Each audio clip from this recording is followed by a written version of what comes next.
Welcome to Fermentality. This episode's guest is Pablo Gomez with White Labs Liquid Yeast, and we are currently at the White Labs Brewing Company Kitchen and Tap in Asheville, North Carolina. Also on this episode is Kristie Nystedt, the owner of Raleigh Brewing Company, ABS Commercial, and Atlantic Brew Supply. I hope you guys really enjoy this episode, as it is a merging of both commercial brewing and home brewing. So, Kristie, why don't you introduce yourself and tell us how you got into the beer industry? Hello, very excited to be here today. My name is Kristie Nystedt, and also, as Kat mentioned, the owner of Commercial Brewing Company, Raleigh Brewing, ABS Commercial Brewing Equipment, and Atlantic Brew Supply. So the Commercial Brewing Equipment Company came from basically a need in the industry. There was not a lot of equipment companies that were out there right around that time, and we brought stock equipment to the industry that wasn't available prior to that. Prior to ABS Commercial, they had to wait about 12 to 14 weeks for just a fermentation tank, and that's something that in the brewing industry you need pretty quickly. And Raleigh needed a very local brewery, so we created Raleigh Brewing Company, 20 barrel production brewery. We're now at about 7,000 barrels per year. And growing. So 3 tap rooms, and we use White Labs in both our brewery as well as in our homebrew supply company. So we're excited to be here today with Pablo. Absolutely. Hey, Pablo, why don't you tell us a little bit about what you do with White Labs and also how you started in the beer industry? Yes. Hi. Thanks for having me on your podcast. I started, it's been probably... My first batch of beer as a home brewer was probably 20 years ago-ish. Oh, my God. And I fell in love and started brewing a lot. And I wanted to work for the industry no matter how. And so I started one of my first jobs. It was more like freelance. I was working for the Cicerone program. I helped them kind of like translating some of their programs in Spanish. And I did some work for the BA, working for the Zymurgy magazine, which is very... Oh, yeah, Zymurgy is huge. Yeah, so I was kind of, for a moment, till like basically COVID hit, I was the Spanish editor for the magazine. And that's kind of how it started, but then, I always got into... Fermentation was my favorite side of things, when brewing the cold side, it was like where I was very interested.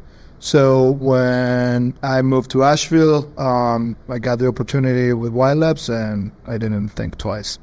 Excellent. So what do you do with White Labs right now? My title is Technical Account Manager, so I basically, represent the company, traveling a lot, assisting conferences. Sometimes I give talks, visiting breweries. Or homebrew shops where you've done talks well before. Too. But also at the same time, because of the technical side of the title, I help when customers call asking questions about something. Most of the time is something wrong, right? Otherwise they will not call you. Because I got stuck fermentation or they have an issue, so I try to help them, when anything, to, save the beer or whatever it is, Yeah, for sure. I mean, that's a really crucial job to have for this industry, especially. I feel like no matter where you are in this industry, you're constantly learning, and to be able to have a resource that they can reach out to with White Labs that can provide you with that type of information when you do have issues, that's incredible. And you are definitely a resource in that sense to the industry. So White Labs, speaking of which, has been an industry standard yeast for quite a while. I mean, there are obviously other yeast producers like Yeast and, Imperial and all of that jazz. But it's both for homebrew and obviously commercial brewing. Can you tell us a little bit about how White Labs got started and how long y'all have been in business? Yeah, sure. I think it's going to be almost 30 years. It was 1995 when Chris White, our CEO, founder, he was pursuing a PhD in biochemistry in UC Davis. And he moved to San Diego, where he started homebrewing, and he got very hooked, right, with homebrewing. So that's how basically White Lab started. And he went to the local homebrew shop, Homebrew Mart, which is still there, and met the owners. And so there's, at the time there was some liquid yeast, but very minimal, and mostly dry yeast, and pretty terrible dry yeast. Now I think it got much better, So they asked him, with his knowledge, what he was studying, chemistry and stuff, he can do anything like, start propagating liquid yeast. And that's how White Lab started. What it was very interesting is that those two guys at the same time, and they were like kind of teach him how to brew, and they were like started using his product. They were like developing recipes because they wanted to open a brewery. They ended up opening Ballast Point. Oh, okay. Right, so being at the right place at the right time, right? Oh, for sure. White Labs, right? Yeah. At Ballast Point. Yeah, so both companies kind of like grew together. That's awesome. But very, very humble beginnings. Lisa White, she told me a story about like our first customer in San Diego was Pizza Port, which is pretty cool brewery, and she mentioned she was telling me the story about like trading yeast for pizza in the parking lot at the beginning.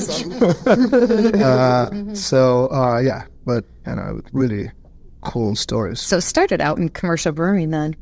Started in homebrew. Okay. Homebrew. So the first batch was at Homebrew Mart. Okay, gotcha. And these guys were like, I think the story is like he made some sort of like vials. There was WP001 California Ale, and on the first weekend disappeared. Basically, what Chris did and was big at the time is you could find liquid yeast at the time, right? But it was not concentrated enough, so you needed to do some sort of propagation or starters, right?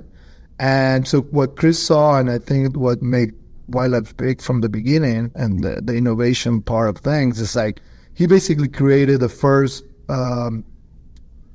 pitchable liquid yeast. Like you didn't need to grow it; you just buy it and just add it, and that's it. You didn't have to be growing it in order to. Yeah, and you didn't have to measure anything out. It was automatically exactly. right So there that was big. So that caught the attention of the pro, and that's when he started like, okay, maybe there's something going on here. Yeah, absolutely. I mean, especially when, the majority of homebrewers at that time were, already just doing like the 5-gallon batches. Right. Like to be able to make something that was just for like the standard like 5-gallon batch. That's huge. Yeah.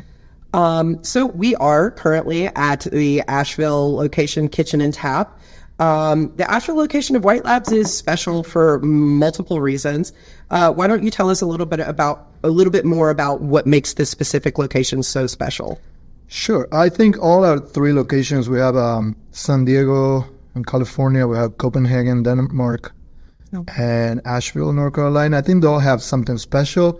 But since we're here, and that's where I live and work mostly when I'm not on the road, I think what's special about Asheville is because, let's say San Diego grew with the company, right? When they work on, opening Asheville, they had a vision, right? So they like work, they built it in a way of like what they wanted. And it's actually what's happening with making great yeast.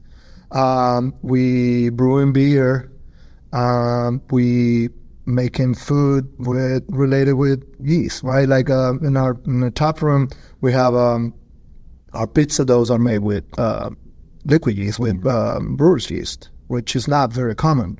For example, we have I'm thinking out loud about a menu. Like for example, our like fries have lactobacillus brine. Oh, of course, right? You have to. So stuff like that, and they're like related food, beverage, and yeast, and I think that's great. Actually, a few days ago, I was here, and they were doing our R&D chef was working on.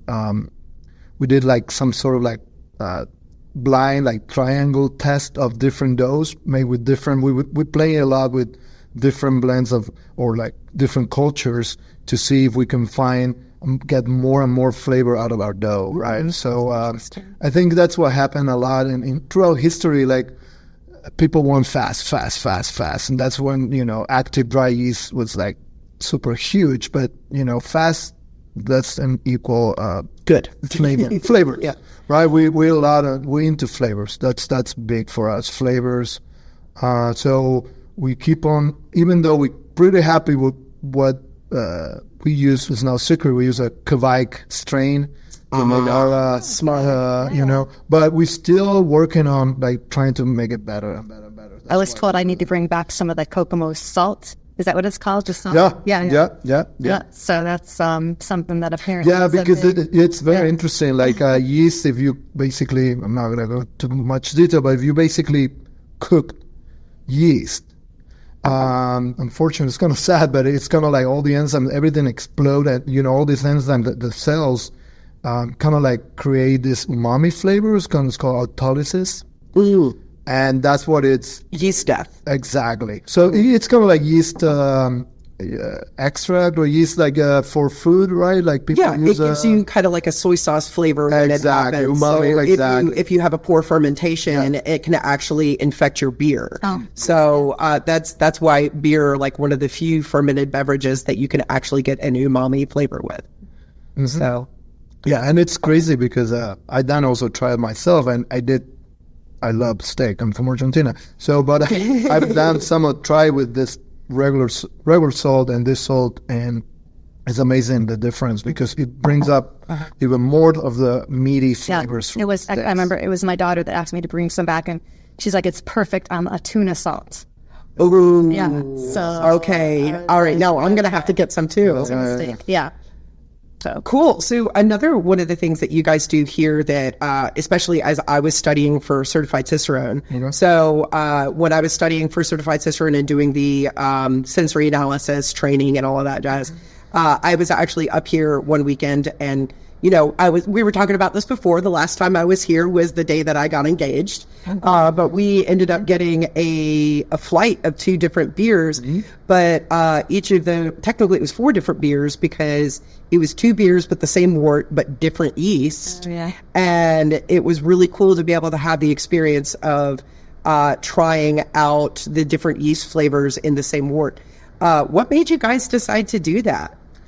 Good question. We wanted to showcase yeast and the importance of yeast in fermentation and the final product, right? Flavors, right? And sometimes people can't believe it, basically. So people understand better. Like we make one batch of beer, let's say IPA, but instead of sending all that work into one fermenter, we split it, and then in one we add, let's say, California WPO, one California, and then the other one WPO 66 London Fog, which is like for hazies. Oh yeah. So everything is the same word, same everything except the yeast. And then people can't believe it that when they serve it side by side, that one is hazy, that one's super clear, a completely one different smells super fruity, the other one smells like. So it's amazing how the impact of yeast. So that's why we started kind of brewing,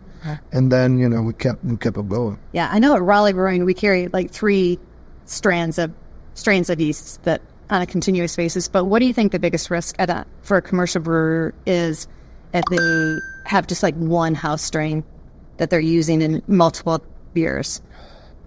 It's a challenge, I guess, because there are strains, and for example, you can use maybe WPO1 California Ale if you're gonna make a porter, a stout, and West Coast IPA and a blonde ale, right? You have 4 different styles with that.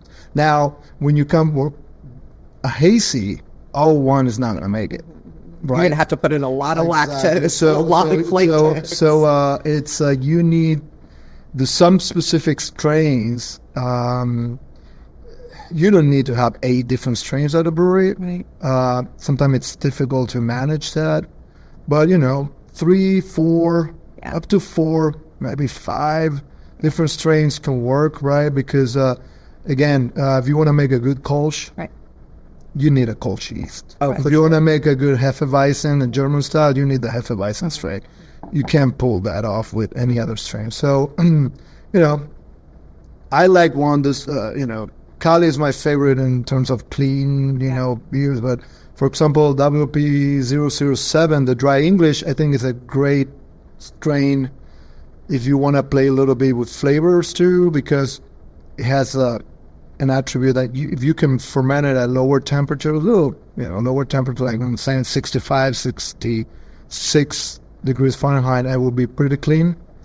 But the same strain, you ferment it at 68, 69. It stresses it out more, and the flavor comes through. Yeah. Starts like showing more this English character. Yeah. So speaking of WLP007, I've always wanted to ask this. Did you guys do it on purpose with 007, meaning being the dry English strain for James Bond? James Bond, yeah. Because you think a dry martini and that's his thing. I think it works. I'm not sure. I haven't really asked, but I think it is. That had to have been on purpose. I think you just need to create that story. That's how I remember that strain is 007. I think of James Bond, and it's the dry English strain, and I think of dry martini. Shaken, not stirred. Yeah. Can't confirm, but probably it is. Can't confirm, but also would not deny. I don't think it's a secret. If he told us, he might have to kill us. Maybe. Yeah. Oh, there you go.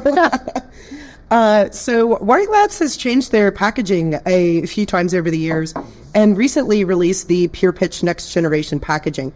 Can you tell us a little bit about the packaging and the benefits that come with it? Sure.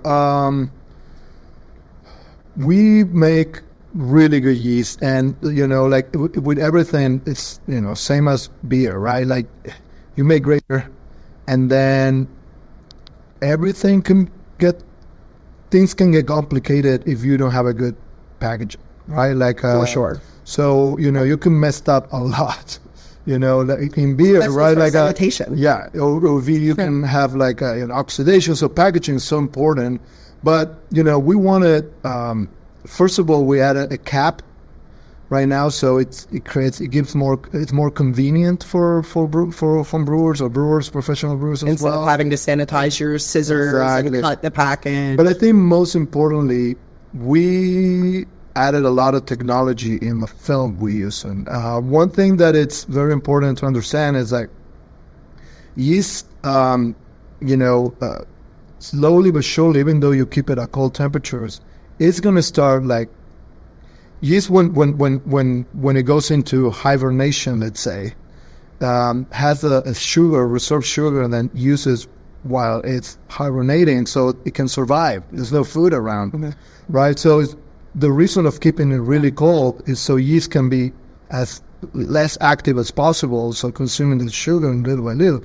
But they're going to be doing it anyway. Right. And when they do that, and there's some minimal fermentation, they get CO2 production. So if the good thing about our films is that they're like thin enough, then they can release the CO2, out. That would explain why yours don't puff up. Exactly. Good point. And, I know people don't like changing. They're like, why are you changing stuff?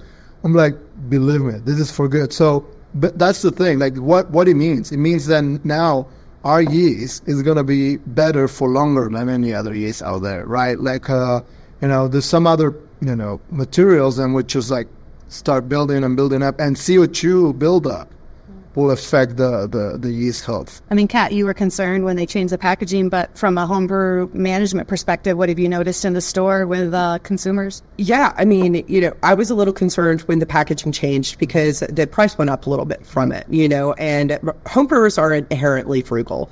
They have no problem with making a starter because it's going to save them money. Yeah. But in the same breath, though, consumers received it really well. Okay. One of the things that they really like about it too is that it has that QR code on the back. Yep. And you scan that QR code on the back and you can not only see like hundreds of recipes for each individual yeast strain, but you can also learn more about not just that type of yeast and the flavors it's going to produce and the way that it's going to react and, the viability and the health of it.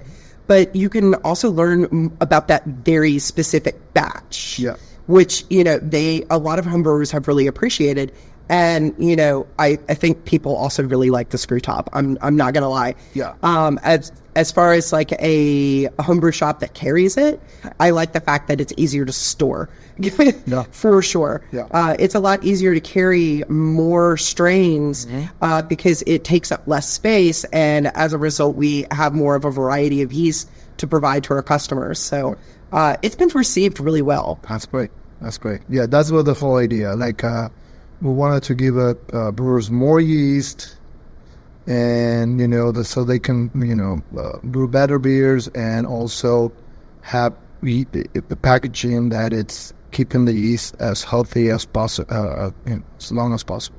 Yeah. Another thing too is like we ship all throughout the United States, all through the continental United States for home brewers. And one of the benefits of the new packaging is the fact that it does have a lot more cell count to it, and it can last a lot longer than other yeast. So as a result, when we package it from, North Carolina out west, we know that as long as it stays cool, that yeast is going to be viable by the time it hits the customer. Even with the amount of craziness that, couriers will generally pull. I mean, love our couriers and thank God for USPS. But, there are times where sometimes things get delayed, and that is a major concern when shipping out liquid yeast.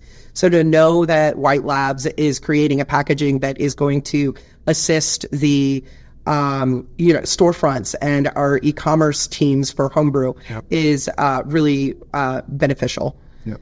I need a beer. You need a beer. Go get a beer. You want a beer? Sure. You want a beer? So cool story. Aaron, who is the technical brewer for White Labs in Asheville, actually happened to come and join us for a beer. So while Erin is here and she is interrupting our regularly scheduled program, I want to take this opportunity to introduce Erin, or have Erin introduce herself, and talk to us a little bit about what you do here with White Labs and why you enjoy working here. Of course. Thank you for having me, by the way. Sorry to interrupt, but no, absolutely. Too late now. Too late. I love spontaneous, all about or spontaneity. Here we go. So yeah, I've been working for White Labs for about 3.5 years. I'm the technical brewer. For the last 6 months, I've just been setting up our new system. So we brought a 30 hectoliter system online in June. So I've been dialing in the prop wort recipe, which has been fascinating. I think my favorite thing about brewing for White Labs is we get down to the nitty gritty. Hell yeah. Extremely technical. So many QC checkpoints, so many QA checkpoints. It's been an amazing learning experience. So how did you get into beer, and how did you end up at White Labs? I started brewing in Charleston, South Carolina, in about 2016. I started cleaning kegs. Yep, that's totally fine. Hey, that's part of the beer industry. It's a needed job. So I worked for 2 smaller breweries. Shout out Tradesman and Frothy Beard. And I decided I wanted to learn more about science. So I applied for a job here, and they hired me. So I was like, "You're moving to Asheville." Oh, that's completely different. Charleston down at the beach, exactly. The mountains. Do you prefer like colder weather now that you've lived here, or do you still prefer warmer weather? I still prefer like warmer weather. But I will say the weather's not that bad here. It's actually, we have 4 seasons. It's beautiful. It's definitely very nice. So awesome. What is the most exciting project that you've worked on here at White Labs so far? I think the most exciting project that I've worked on too, dialing in the prop wort recipe with Kara Taylor, who's my boss. She's our head of operations, has been really cool. That's going to be ongoing for a long time. The second one would be a CIP optimization project that I started in January of last year. I learned a lot about our system, about our process piping, about the math that goes into that. And that is also still ongoing, so still learning.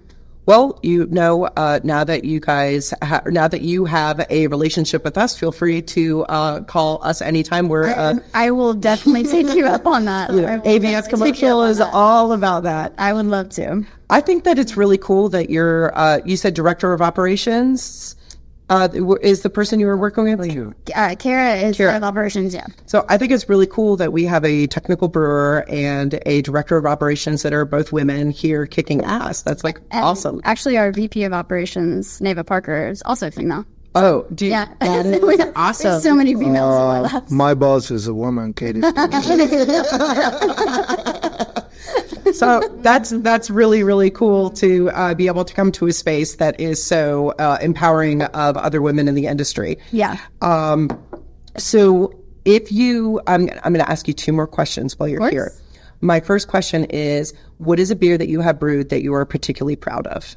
So that is a good question here. I brewed the first beer here 6 months ago. We just brewed our second beer here, on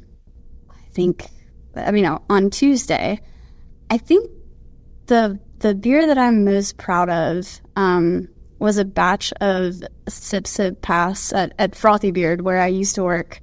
And we really nailed that batch. And I remember going through the notes with my boss at the time, owner Joey Signolfi, and start to finish, it was definitely like one of the better batches that we brewed. It's a hazy IPA. It's still one of their big sellers, but I'm excited to get the brewing program off the ground over here for sure. Heck yeah. So my second question for you, and this one always stumps people, but it's always the last question that I ask anybody in this podcast, is if you were a beer, what beer would you be and why? Yeah, that does. I mean, maybe I don't know. I like to be difficult. Maybe a barley wine. Oh, no one said that so far. Yeah, I like to be complicated. Yeah. Awesome. Yeah, and a barley wine is difficult to pair with other than a bonfire, which hopefully will keep you warm while you're living up here in the... I can live with that. Don't limit jokes. I'm not... I know. I can't believe I just said that. Awesome. Well, Erin, thank you so much for stopping in and bringing some spontaneity to this episode. Of course. Again, thank you guys for having me. Absolutely. So, Pablo, White Labs has also released a couple of dry yeast packaging for homebrewers. What dry yeast have y'all released so far, and are there any other strains in the pipeline that we can look forward to? Sure, yeah. So far, we have released two, WP001 California Ale Dry and WP066 London Fog Dry. We're working on a third one, which is a lager. It's going to be Munich lager. And yeah, so far those are the three we're going to have. We'll see, the reason we started doing dry is because, some people are asking, some people prefer using dry, but they love some of our strains, and they were like, oh, how do I do if I like, for whatever reason, they like, dry, how do I use Cali? And now they can, right? So, but we'll be seeing a lot of people, even pro brewers, you keep using liquid, but saving a few and buying a few of those bricks of dry just in case something wrong happened, right? And then I need yeast right now so they can save the day and get some of those. So I think it's going to work in really good.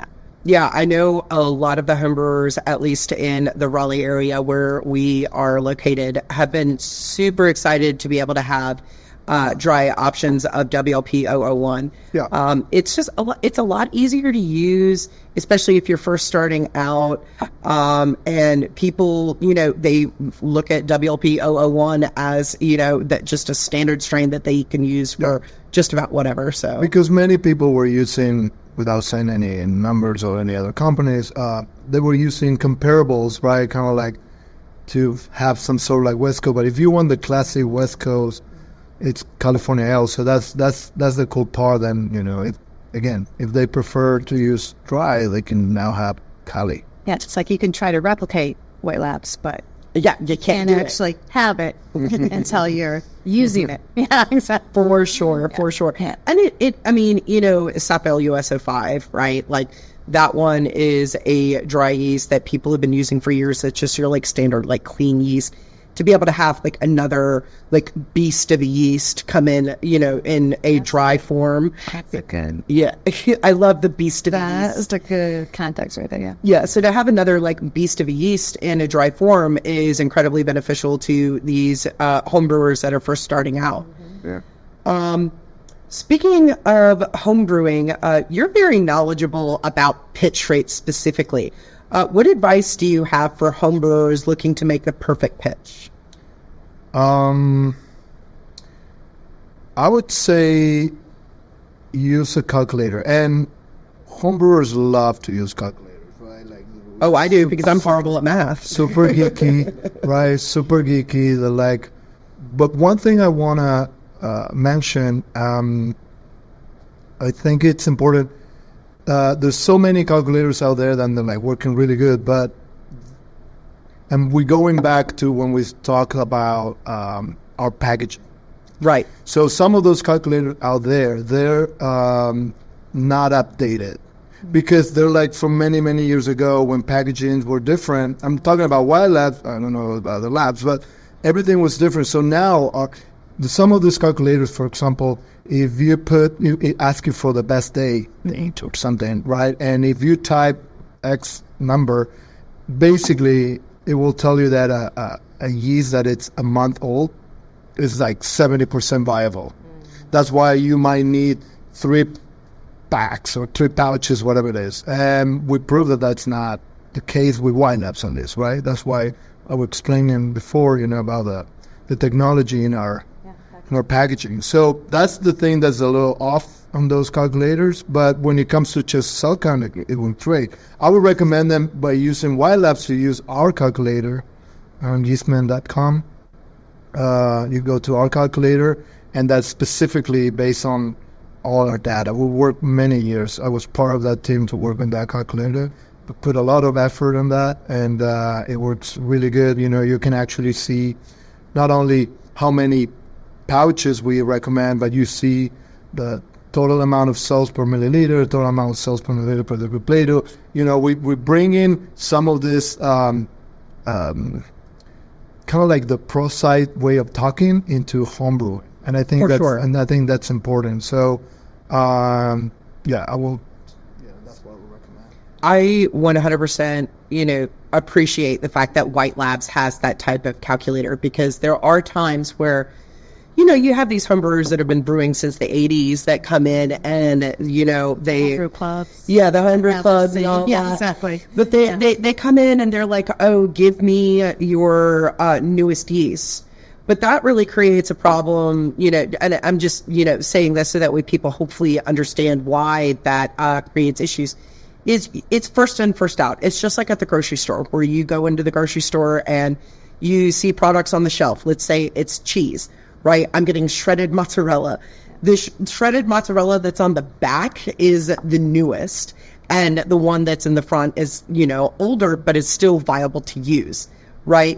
So to essentially have a calculator to explain to homebrewers that, yes, this yeast is a month old, but our technology has significantly improved, you can still use this for another 3 months, or, whatever it may be at that point. Maybe not 3 months, but, point remains the same, to be able to have a calculator that essentially I can provide to my customers and say, hey, I know that you're looking for something that's like as new as possible, but here is this calculator and the research behind it to show you why this yeast is still viable and can absolutely be used. And probably not all yeast providers have their own yeast calculator, right? So, that's also good to know. Like White Labs has very distinctive products to help you manage how that is going to... And not only that, if you want to go even more geeky... Yeah. Well, we love nerds. Go ahead. That calculator, the White Labs calculator, It will give you what we recommend. Yeah. But there's an advanced option that if you click that, then you go to another page where you have some sort of, we call it pitching slider. So now you can go up and down and choose your own pitch rate. And that will tell you, oh, okay, we'd say we recommend 1 pouch. We'll say, okay, no, but that pitch rate is too low. I want more because whatever. You can go up and they will tell you, oh, 1.5 or 2 or whatever. And you choose by your cell count, by your pitch rate. And that's the good thing also about this Pure Pitch Next Generation is that, now having the cap, they can use partial pitches and For sure. and then keep it in the coolant. Yeah, and that's really beneficial too, because if somebody decides that they want to pitch less to really express that yeast and stress it out a little bit more, they can use that slider to say, okay, I'm going to be safe enough. This is the lowest that I can go to allow the yeast to still be able to create alcohol. Yeah. So, yeah. And again, the shelf life, it's really good with the new technology we're talking about. So, that's why these other calculators don't take that into consideration. Of course, they don't, it's data that they don't have. So yeah, that's important for homebrewers to understand that, all that it's part of what we offer it. So Pablo, you travel a lot for White Labs. In your experience, what are some of the must-visit beer towns or even countries that beer enthusiasts should be looking out for? Of course, Asheville. For sure. I don't know. I think San Diego's great too, right, with beers and stuff. I was in Cincinnati last week, and I think it's under Cincinnati. Yeah. Where? I went different breweries. I went to Mad Tree, Rheingeist. Of course, yeah. Even went to Sam Adams and stuff. And, What was the first one? Mad Tree. Mad Tree. Interesting. It was, and I tried beer. I was other bars, so I tried beer from different breweries, and I was very impressed about the beers in that city. I think it's an underrated city. Cincinnati, Ohio. Yeah. No. Yeah. Yeah, you close to Kentucky, just close, cross the bridge, drinking bourbon. Heck yeah. I am all about the bourbon. So there is a yeast strain that homebrewers are currently sleeping on. What is that yeast strain, and why should homebrewers try it? It's a good question. I think, if I can say something, is we have put together what we call White Labs Fermentation Society for brewers. And it's a program that they can enroll, and we just release new blends and stuff we've been doing. I think right now we have 4. I think it's Hansen blend. These guys are going to kill me. Hansen blend, Franken yeast blend. We have a Mythical Hammer, which is a blend for lagers. And we just released it. The last one is a Marañón Canyon, which is a strain that we found from cacao beans in Peru. Oh. It's kind of like for a saison type of thing. And so people can enroll in that, and, it's kind of like the old program, but revamped. Remember then they were like, just save the labels and stuff, and then get prices. I don't know if you. Oh, I do remember that. Okay, so it's exactly the same but revamped. So now they can have access to some like different blends than we're doing specifically for them, and also they had access to email, stuff we send. Sometimes we do Q&As with Chris White for people part of the program. They can still save the the labels or the pouches and then get prices, right? I think 5,000 and you brew with Chris. Oh, wow. How many people have brewed with Chris? How many people did I think that happened a few times because then they were like uniting forces. So I think it was like 5,000 homebrews, man. People were like, Okay, Martin King, that's what you need to do now. like people, With philosophy. like people, what they do is like, for one homebrewer, it's gonna be difficult. But homebrew clubs get together, and maybe with a homebrew shop, they're like all brilliant. put together, and then get it. But there's besides that, there's so many other prices that are like pretty cool that we have. Even the Yeast book that Chris wrote, and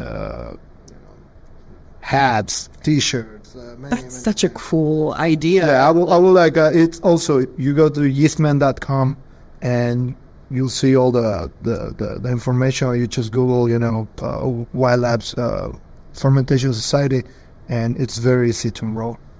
Very cool. I didn't even know that was a thing if you did like 5,000 brews, but doing it with somebody else.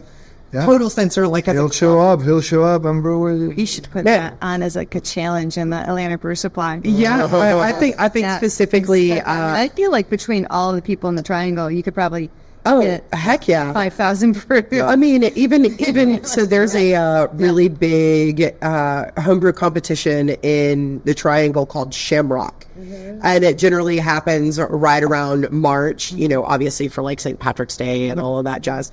But Shamrock, I don't remember how many like entries they're allowing per year, but it's a massive homebrew competition, and it's run by Carboy Homebrew Club. Uh-huh. And if there's anybody that could, do that, I definitely think that forces. Yeah, that would be awesome. 100%.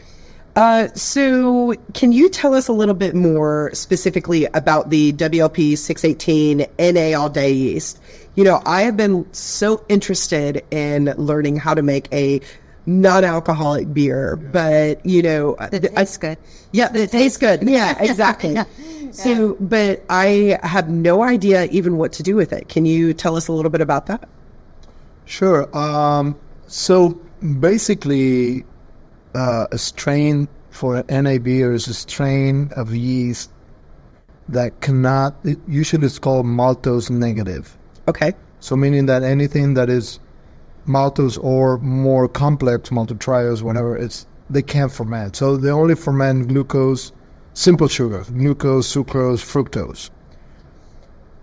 So there are many different ones. The one NA all day, it's called Saccharomyces Luigi. It's a strain that it's pretty clean. We've done trials with different ones. It's pretty clean.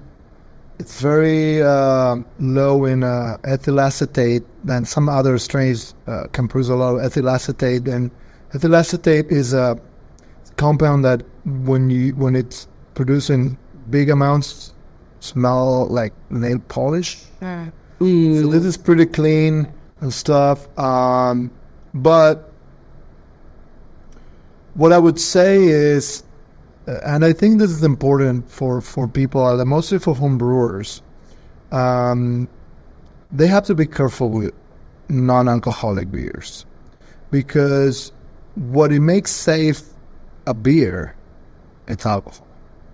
Yeah. You might not think about that. It's the sanitation of the creation of alcohol. Yeah, what it makes a beer safe, it's alcohol, besides pH. Okay? So, I want to be clear on that, because most of the NA beers out there commercially, their filtration equipment or their like a pasteurization equipment are bigger than any homebrewer's house. Right. Okay? So if you just want to make a normal, just pitch your yeast like you making any beer any other day, you have to be careful about, because that's what happened. You have minimal fermentation. Minimal. You have to reach 0.5 tops ABV. So that means that you have minimal fermentation. That means that probably your pH is not even going to drop that much. So you have to be, we have recipes, then you can, but you make sure then you actually add some sort of like acid, like phosphoric acid or lactic acid. So you drop the pH at least below 4.6, which is like food safe. Right. Safe, but still like, still no alcohol.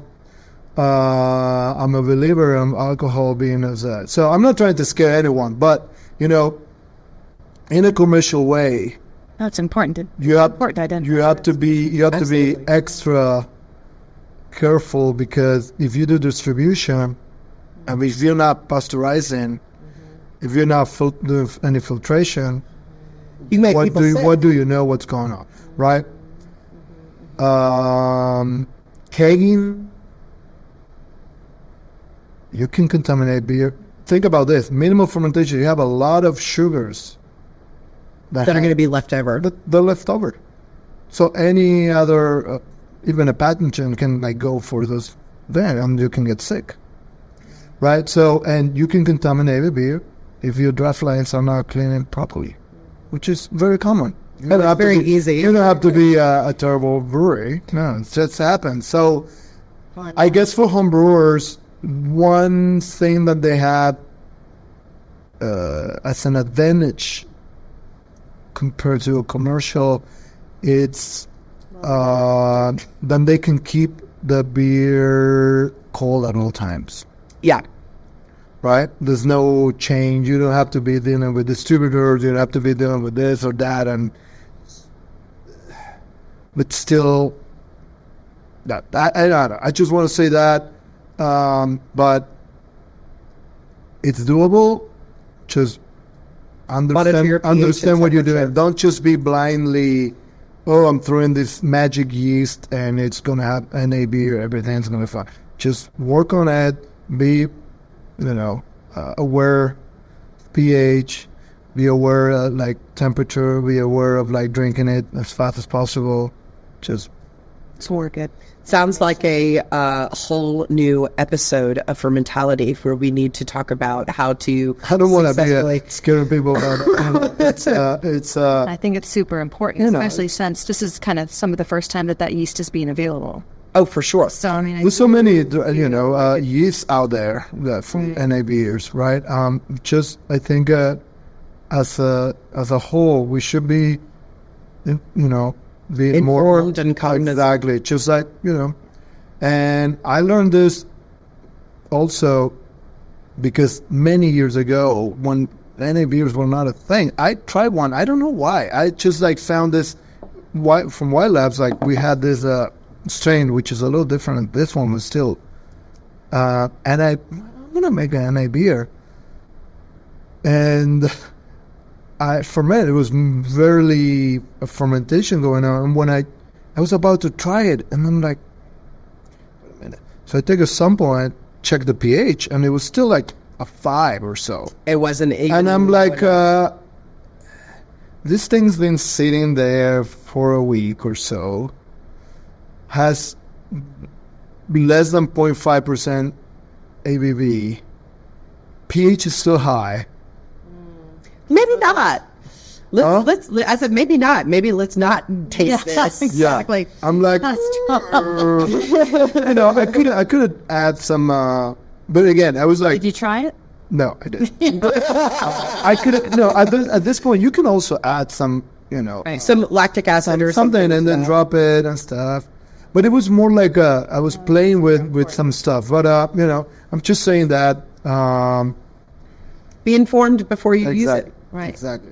For sure. Yeah. Well, those are all really good concerns to consider. Absolutely. I mean, there is a massive influx of folks interested in going non-alcoholic or even just taking breaks that still want the taste of beer, Yeah. But it's a safer way. Maybe it doesn't taste really great, but you can make a beer and water it down. Yeah. Yeah. I mean, what Right, we do it's- at Raleigh Brewing is we make a beer called Trace Amount, it's like a 2% ABV. I think it's like 1.3 or 1.6. Yeah, it's like less than 2%, but it is something that still has alcohol in it. But it's not considered NA beer. Yeah, it's not an NA beer. Right, it's a low alcohol. It's a that's low safer, alcohol beer. right? Yeah. Exactly. Because that's what we do, is actually make alcohol beer. Yeah, alcoholic beer, 100%. We make beer with alcohol in it. So, I mean, it was, when we try to make NA beer, I was like, this is actually probably not going to be the best for us, because that's a lot to... There's a lot more of a process that's incurred within that project. Yeah, and when my brewers brought that to my attention, I was like, let's just do something that's lower in ABV, still manages, it's not NA, so it's not going to fully contribute to that population, but at the end of the day, it will... But the tap room also like offers a lot of other non-alcoholic options. So like we have kombucha, and which the isn't fully NA either. No, it's not. And if you see right now, like even Sierra Nevada, I tried their NA beer. It's great. Yeah. NA IPA, and they're not gonna keg it. You're not gonna be able to get it on top. It's gonna be on cans because that's safe. For sure. I mean, one of the things too, like Raleigh Brewing makes this amazing root beer. Thanks, by the way, for introducing soda back into my life. After I started working for Atlantic Brew Supply, I was off of soda for like 2 years, and then that damn like root beer came into my life, and I said, I can't live without it. Yeah. But I mean, regardless of what you're doing when you're putting something into a tank, if it's not alcoholic, all of a sudden your sanitation and your attention to sanitation has to increase exponentially. Yeah. So, I mean, regardless of what you're doing, if there's no fermentation, you have to be really careful. Yeah. As a yeast expert, what is one piece of equipment that homebrewers cannot live without, in your opinion? When I started to pay more attention to the cold side, I think my beers got better. So I would say stainless steel fermenter, and some sort of like temperature control. And it doesn't have to be super expensive. I actually work on, my beers got much better. Like, we all want this super cool, like, brewing system, like something that you can, but I'm telling you, it's not going to make the difference in your beers if then you have all this coolness and then you go into a bucket. Right. So once I understood that, my homebrew went totally on a different direction. Like, my hot side equipment was like very bad. I was like pots and stuff, earning myself, but I didn't care. I was putting some money on my cold side, and that's what can make the difference, right? Stainless steel. So I just got a pretty cool stainless steel bucket. I never really reused yeast, even though before I left. Again, now I'm spoiled. I don't need to, but even before, I don't know. I'm a little different. I'm like, so if I'm gonna have a hobby, I'm not gonna be like driving myself crazy. I want to have fun. For sure. I'm gonna have fun. I'm not gonna be like harvesting forever. And I harvest a few times just to learn and understand, but most of the time I was just getting fresh cheese all the time. So speaking of harvesting, that was actually my next question. What is, like if homebrewers decided that they wanted to harvest and propagate their yeast, what would you recommend doing? And maybe give us like a cheaper way of doing it and maybe like a little more expensive. No, well, more expensive, I guess, is if you get a stainless steel bucket with a cone. With a cone at the bottom, so they can actually harvest.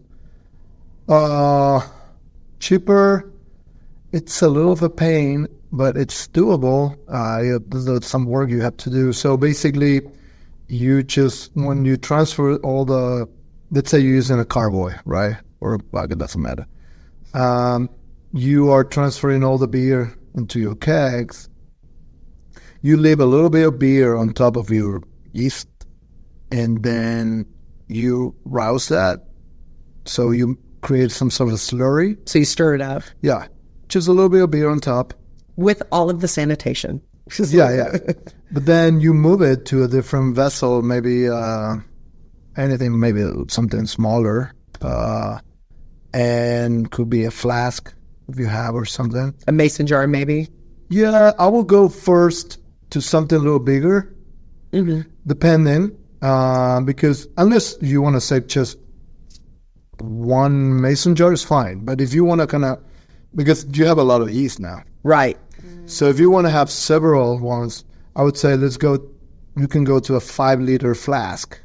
Then homebrewers usually have stuff like that because they make starters. Yeah. They use the flask, the glass flask. So you add that slurry in there, you put in the cooler, and what happened in a cone or everything, it's called stratification.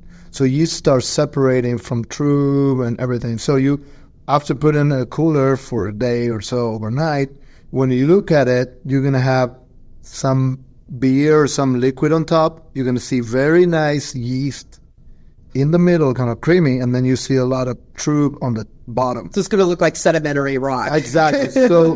So now you can actually go to mason jars. So you decant a little bit of that liquid, and then you start adding that creamy yeast on your mason jars until like you hit in the trub, and then you stop. And you get rid of the trub. Exactly. And then again, you grab all those mason jars, put in your cooler, and you wait for another stratification. Now, there's not going to be a lot of trub. It's going to be mostly a lot of liquid on top and then yeast at the bottom. And that's what you can use to repitch, when you go into it. It's hard to do the math how much you need, or I would recommend not keep it too long in the cooler because, again, we talk about that yeast, no matter what, it's going to be like, dying slowly but surely. If you're going to use it right away, go for it. Just decant some of that liquid, reroute that created slurry and pitch it. If you're going to keep it a little too long, then I would recommend do a starter till you see the yeast is active or still alive. Yeah, because the last thing you want to do is make a beer and not have it. Oh, yeah, for sure. That's why to me, And you can always co-pitch, too. I get it for commercial brewing, and we want commercial brews to reuse yeast because our yeast is so cool and so good. And, when people say like, oh, I use white labs and I use it only once and they threw it away, I'm like, what? It's crazy. We want people to reuse it. When it comes to, and brewers, you have a lot of equipment, right? You have yeast springs, you got this, you got that, you got a lot of stuff that you can do. When it comes to home brewers, I know that some home brewers are very serious. They have all the equipment too.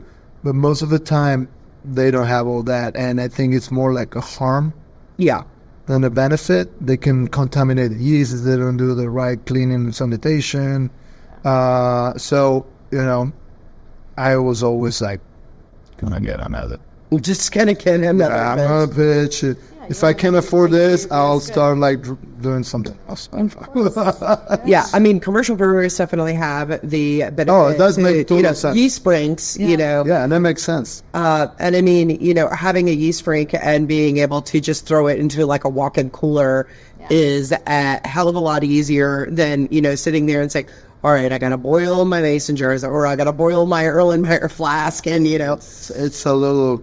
It can get complicated, but it's not impossible. It's doable, and it's fine if they want to do it. But they have to just be aware of that. That's it. In the past, what is a beer that you have made that you are particularly proud of? I would say I always been the biggest critic of my beer. So I will never let anyone try my beers if they were in my opinion, they were not great. Right. So I was always very particular on that.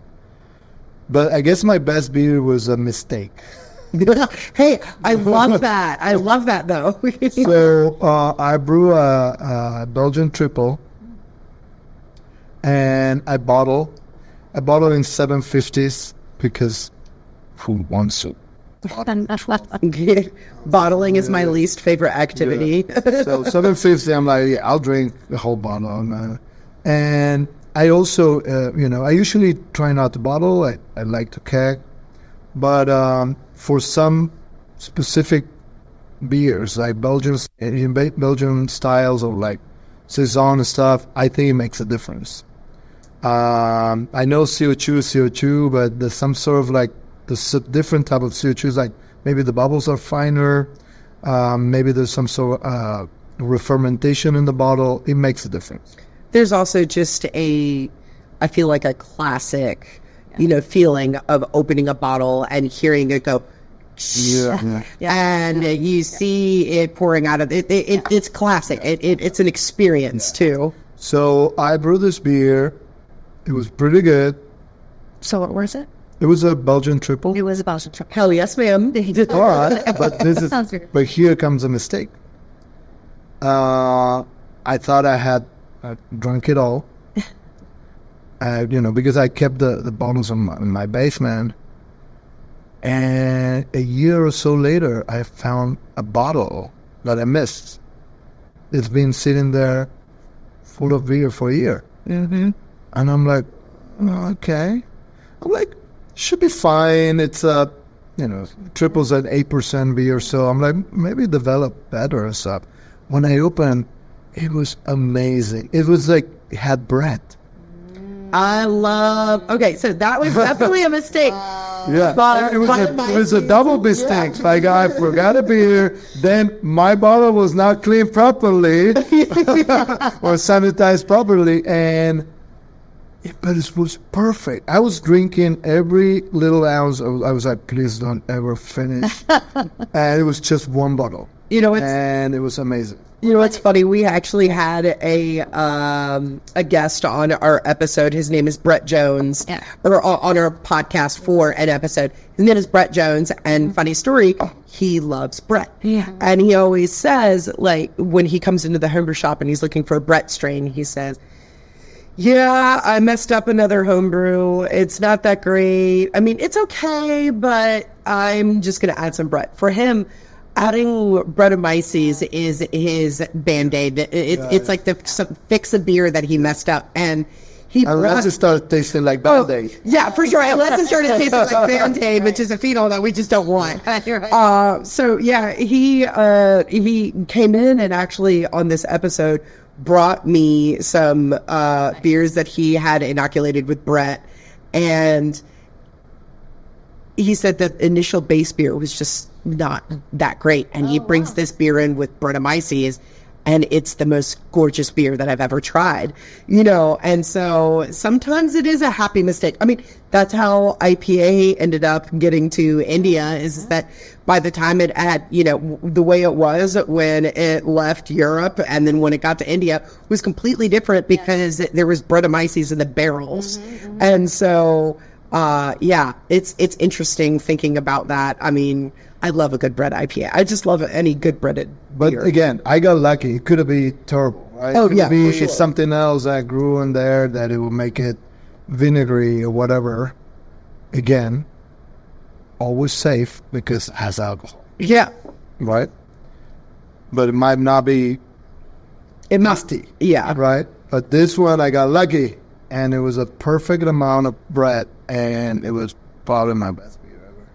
I do love a good Brett beer. I like anything that's just like funky and different though. Like that's where I really nerd out. My last question for you today, Pablo, is my favorite question to every guest. And it is, if you were a beer, what beer would you be and why? Oh my God. It's not about who I am or what, maybe more of what I want to be. I would say Alembic. Ooh, good choice. Because it's kind of spontaneous and intriguing. Is there a typical, a specific like fruited lambic that you would like to be, or just a straight lambic? Just straightforward. No front lawn. Straightforward, spontaneous, and intriguing. I think that would be great.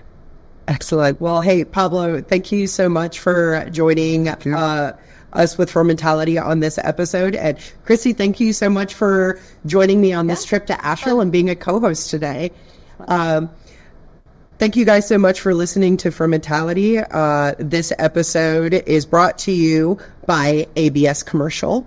And we are so excited to get ready to start a new series of Fermentality called Fermentality Pro Series, where we interview people such as Pablo and Aaron about life as a pro in the beer industry.